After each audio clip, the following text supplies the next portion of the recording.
그리고 그제 대검찰청 강제 수사에 나섰던 내란 특검 팀이 있는데 김건희 여사의 계엄 관여 정황도 들여다보고 있습니다. 내란 특검 팀에서 특히 지난해 5월에 갑작스럽게 단행됐던 이 서울중앙지검 지휘라인 물갈이 인사가 김 여사 본인 수사를 좀 막으려고 청탁했는지 아닌지를 지금 들여다보고 있는 상황입니다. 화면 보시죠. 이례적인 검찰 물갈이 이유 있었나 이걸 지금 내란 특검이 들여다보고 있는데 2024년 지난해 5월 2일이었죠. 이원석 당시 검찰총장이 김 여사 명품백 사건 수사를 위해서 서울중앙지검의 전담 수사팀을 구성하라고 지시를 했습니다. 그런데 12일 뒤에 5월 14일에 법무부가 이 김 여사 수사 지휘 라인을 교체합니다. 여기에 15일에 김 여사가 박성재 당시 법무부 장관에게 수사 상황에 대해서 문의를 보낸 장문의 문자를 이제 확보한 거죠.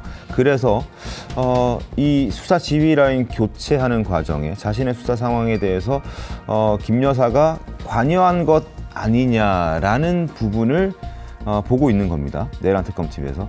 지난해 5월에 일단 특검팀에서 알려준 내용을 보면 이렇습니다. 김건희 여사가 박성재 당시 법무부 장관에게 내란 수사 어떻게 되고 있나? 김혜경, 김정숙 수사는 왜 진행이 잘 안 되나? 라고 얘기를 하고 있고 여기에 대해서 이제 들여다보고 있는 것이고요.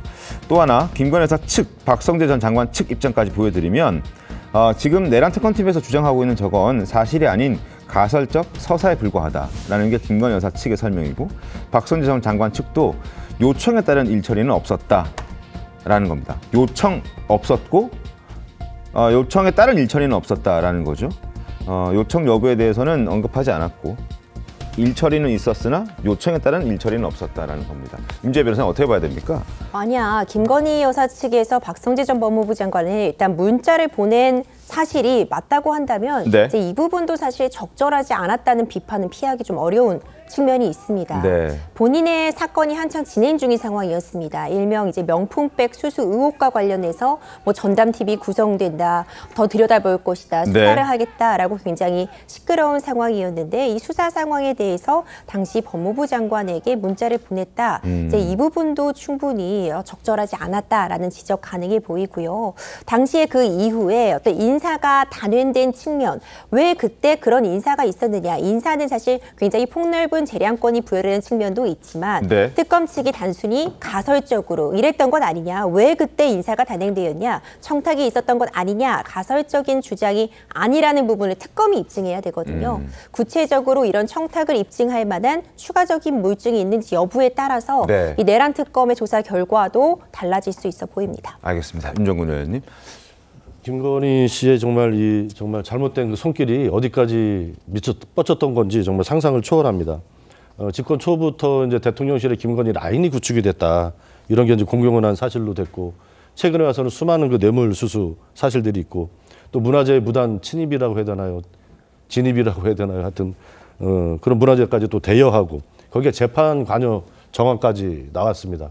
그리고 지금 한간에서는 계엄에도 연루가 되어 있지 않겠느냐 이런 논란들이 있거든요. 그래서 하루빨리 정말 우리 국민들이 정말 공분을 사는 일인데 이 김건희 씨의 여러 가지 잘못된 행태들에 대해서는 일벌백계를 해야 된다. 그리고 특검 과정에서 낱낱이 좀 돼야 된다 이렇게 생각을 합니다. 알겠습니다. 그리고 하나만 좀 더 덧붙이면 만약에 이 박성재 법무부 장관에게 네. 저런 문자를 보내서 15일 만에 수사 라인이 교체가 됐다면 이거는 정말 검찰 어떤 독립성, 수사 독립성 이런 거에 심각한 문제가 되는 거 아니겠습니까? 네. 이런 정말 검찰 독립성에 심각한 문제가 되는 이런 때에 검찰들이 좀 나서야 된다고 생각을 합니다. 알겠습니다.